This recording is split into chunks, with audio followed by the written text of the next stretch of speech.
निवेदन करूंगा, आप आएंगे, जो कि भारत आदिवासी पार्टी के राष्ट्रीय प्रवक्ता भी है। डॉक्टर जितेंद्र मीना जिंदाबाद, डॉक्टर जितेंद्र मीना जिंदाबाद, डॉक्टर जितेंद्र मीना जिंदाबाद। बहुत बहुत धन्यवाद। बहुत बहुत शुक्रिया। आप सभी को जोहार। साथियों, आज हम लोग शहीदों की धरती, आदिवासी पुरखों की भूमि को नमन करते हुए मैं अपने पुरखों जो खरसावा में शहीद हुए उनको नमन करते हुए बाबा तिलका मांझी, जयपाल सिंह मुंडा, जतरा भगत, धरती आबा बिरसा मुंडा, सिद्धू कानू, नीलांबर पीतांबर, फूलो जानो, सिंगी दई, पद्म श्री रामदयाल मुंडा और उनके साथ साथ तमाम जो शहीद बोनीफास लाकड़ा से लेकर के देवेंद्रनाथ सामंत से लेकर के तमाम वो शहीद जिन्होंने इस देश को बनाने में, आदिवासी समाज को बचाने के लिए और इस राज्य को बनाने के लिए अपनी कुर्बानियां दी हैं, उन सबको नमन करते हुए मैं यहां से जोहार पेश करता हूं। साथियों, हम लोग राजस्थान से चल करके कई साथी गुजरात से आए हैं, कुछ साथी मध्य प्रदेश से हैं, बिहार से भी हैं, आप सब लोग झारखंड से हैं, कुछ साथी वेस्ट बंगाल से आए हैं, मैं दिल्ली से चल करके आया हूं। और एक ही बात हम लोग यहां पर आप सबसे कहने के लिए आए हैं कि जिस पार्टी के बैनर तले आज हम सब लोग एकजुट हुए हैं उसका नाम है भारत आदिवासी पार्टी। पिछले 75 सालों में इस देश में हजारों पार्टियां बनी, उनमें बहुतों पार्टियां ऐसी थी जो आदिवासियों की भी थी। कुछ पार्टियां चली, कुछ नहीं चली, लेकिन उन सब के बीच में एक कमियां जरूर रही। कोई क्षेत्र विशेष की पार्टी थी, कोई किसी समाज विशेष की पार्टी थी, कोई किसी खास धार्मिक समूह को समर्थित करने वाली पार्टी थी, लेकिन ये एक ऐसी पार्टी है जो पूरे देश के आदिवासियों को एकजुट करने के लिए निकली है। मैं राजस्थान के मीणा समाज से आता हूं। हमारे जो साथी आए हुए हैं वो राजस्थान के भील समाज से हैं, कुछ और समाजों से आए हैं, या मुंडा समाज से हैं, आपके ओराव से हैं, संथाल से हैं, अलग अलग समाजों के लोग हैं। और यही हमारी इस पार्टी की खूबसूरती है और यही वो बात है जो इस पूरे के पूरे प्रांगण में जितने लोग बैठे हैं इसके स्वरूप को अखिल भारतीय स्वरूप देते हैं। और इसी बात को लेकर के हम यहां पर आए हैं कि पिछले 200 सालों से हमारी एक लड़ाई पूरे देश में चल रही है। जब ये देश अंग्रेजी हुकूमत का गुलाम था, जब ये देश राजा महाराजाओं का गुलाम था, तब भी हम लोगों ने एक लड़ाई लड़ी थी। और वो लड़ाई थी कि हम कैसे अपनी भाषा, संस्कृति, इतिहास, परंपरा, विरासत को बचाएं, अपने जल, जंगल और जमीन को बचाएं। और इस लड़ाई को लड़ते हुए हमारे पुरखे शहीद हो गए और उसी विरासत को आगे ले जाते हुए भारत आदिवासी पार्टी अपना प्रारंभ जो है झारखंड के इस मैदान से करने जा रही है। हम आपको यह विश्वास दिलाने के लिए आए हैं कि हम लोग उस परंपरा के लोग हैं जो तिलका मांझी के यहां से शुरू हुई। हम लोग उस परंपरा के लोग हैं जो बिरसा मुंडा के यहां शुरू हुई। हम लोग उस परंपरा के लोग हैं जो टंट्या भील ने शुरू की थी। हम लोग उस परंपरा के लोग हैं जो देश के अलग अलग हिस्सों में हमारे पुरखों ने शुरू की थी।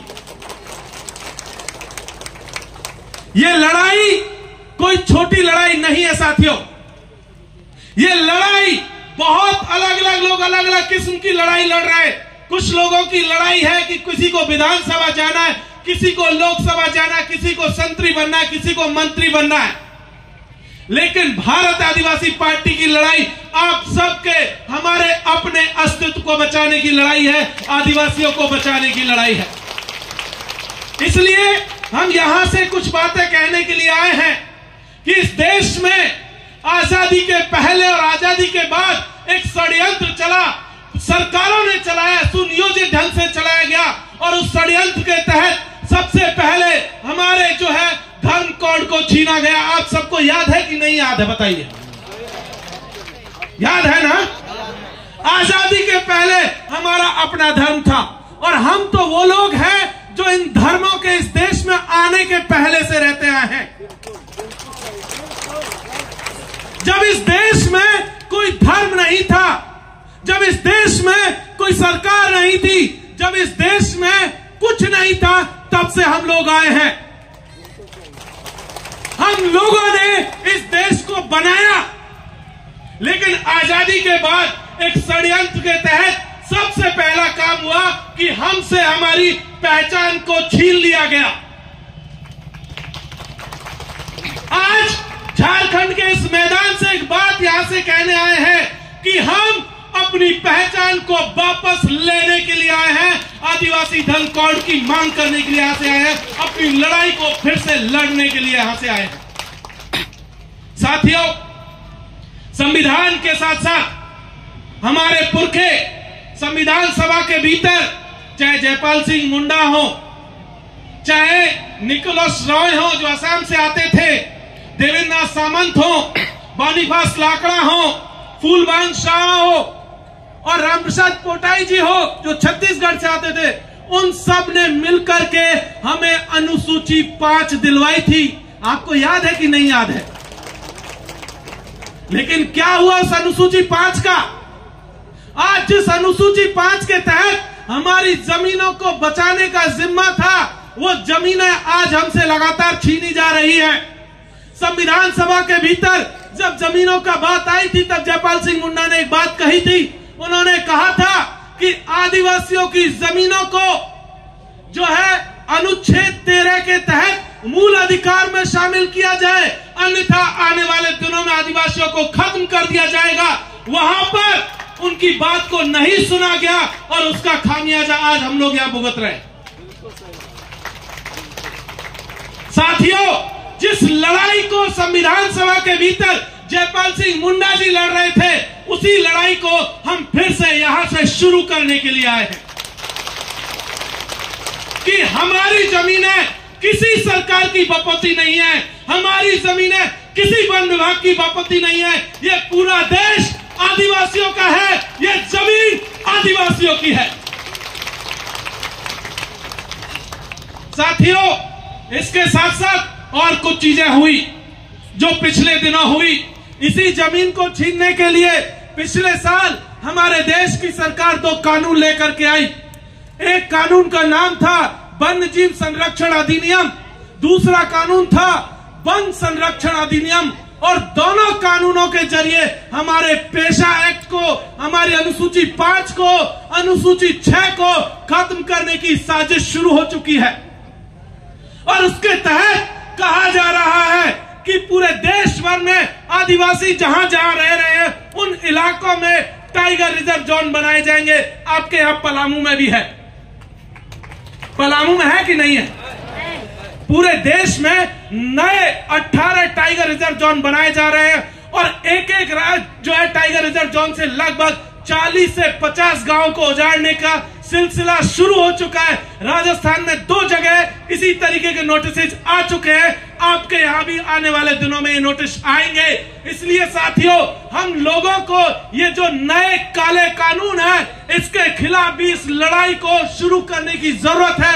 और हम यहां से ऐलान करते हैं कि हम इन कानूनों के खिलाफ भारत आदिवासी पार्टी के बैनर तले अपनी लड़ाई को आगे लड़ेंगे। साथियों, आप सब लोग देख रहे हैं कि किस तरीके से आदिवासियों के जो संवैधानिक हक हैं, चाहे आरक्षण हो चाहे बाकी चीजें, उसको छीनने का सिलसिला शुरू हो गया।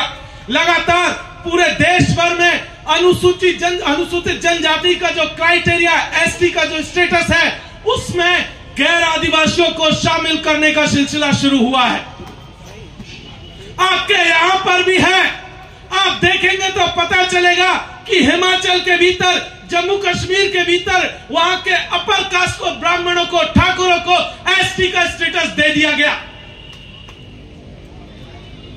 और उसके जरिए आपके हक को छीनने का सिलसिला शुरू हो रहा है और वो यहां पर भी है। इसलिए जो लगातार ये जो साजिशें हो रही है, इस साजिश के खिलाफ भी हमें अपनी आवाज को बुलंद करने की जरूरत है। दूसरी तरफ आरएसएस के लोग हैं जो डीलिस्टिंग के नाम पर आदिवासियों को बांटने का काम कर रहे हैं। वो कहते हैं कि जो आदिवासी हिंदू नहीं है उसका आरक्षण छीन लेना चाहिए, उसके संवैधानिक हक छीन लेना चाहिए। तो हम यहां से कह देना चाहते हैं कि देश के आदिवासी पहली बात तो धर्म पूर्वी लोग हैं, ये धर्म बाद में आए, और जो लोग भी जिस धर्म में भी गए, चाहे हिंदू हो चाहे मुस्लिम हो, सिख हो, ईसाई हो, जैन हो, बौद्ध हो, पारसी हो, वो सब के सब आदिवासी हैं। उनको हम नहीं बंटने देंगे। उसने चाहे जिसको भी मान लिया हो, हम उसका सम्मान करते हैं, लेकिन आप लोग सोचते हो कि डीलिस्टिंग के जरिए उसका हक छीन लेंगे, तो ऐसा नहीं होने देंगे साथी। एक और चीज जो इस सरकार ने शुरू की, आपने देखा होगा कि आदिवासी इलाकों में छोटे छोटे कस्बों को नगर पालिका, नगर निगम बनाया जा रहा है। नगर पालिका और नगर निगम के जरिए दरअसल सरकार कर क्या रही है, जिस इलाके को, जिस पंचायत को नगर निगम बनाया जाएगा, नगर पालिका बनाया जाएगा, वहां पर आपका पेशा एक लागू नहीं होगा। आपकी ग्राम सभा के अधिकार खत्म कर दिए जाएंगे।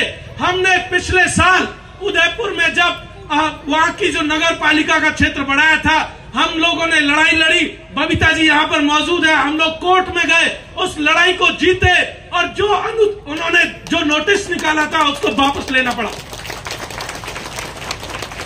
इसलिए साथियों, इन साजिशों को समझने की भी हमें जरूरत है।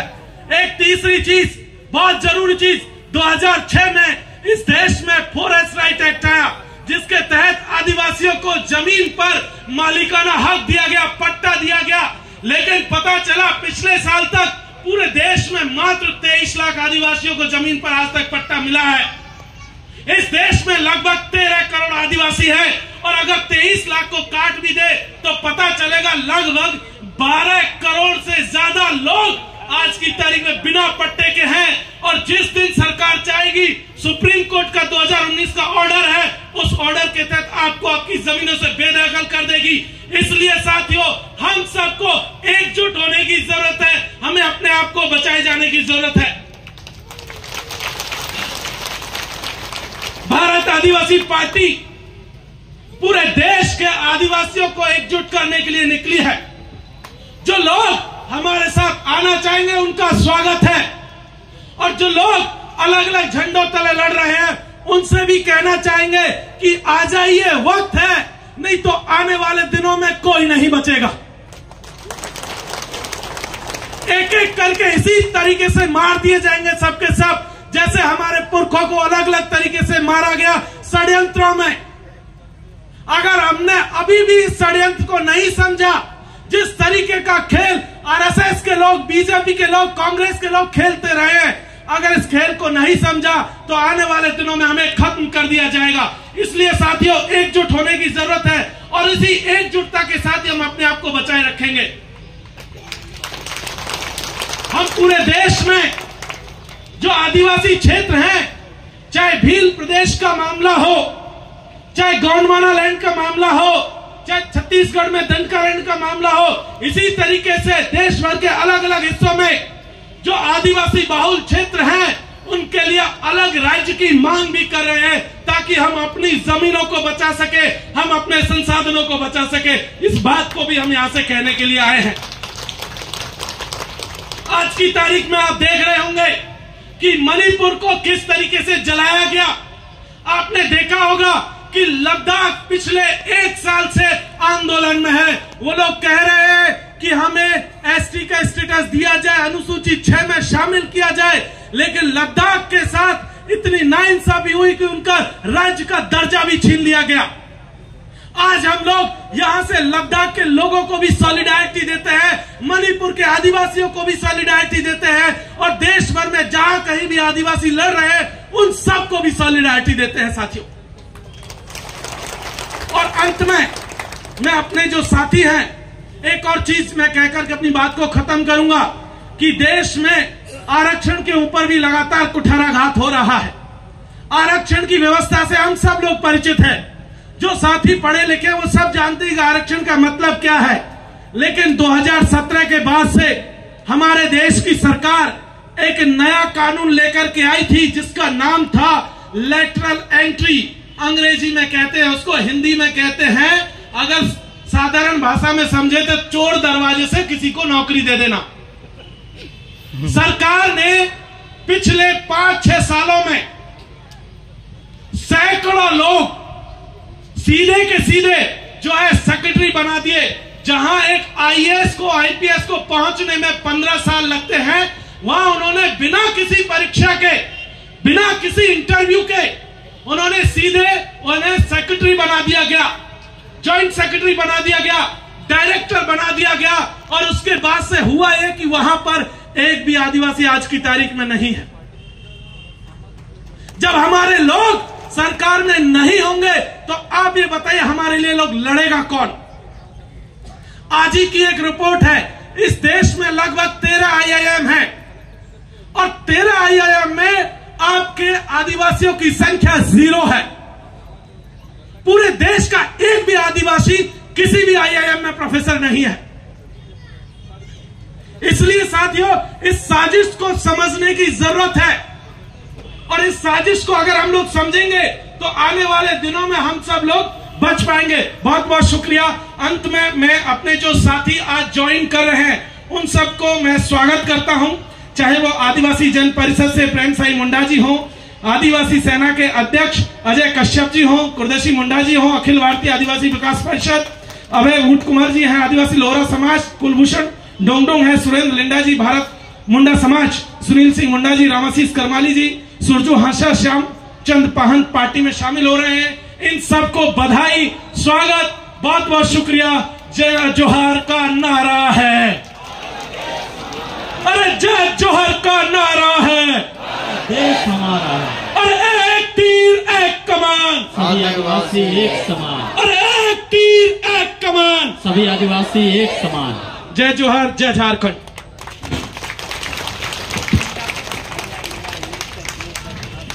बहुत ही ज्ञानवर्धक और बहुत ही जोशीला भाषण देने के लिए मैं आभार व्यक्त करना चाहूंगा डॉक्टर जितेंद्र मीना जी, जो कि भारत आदिवासी पार्टी के राष्ट्रीय प्रवक्ता है। बहुत बहुत धन्यवाद। और मैं निवेदन करूंगा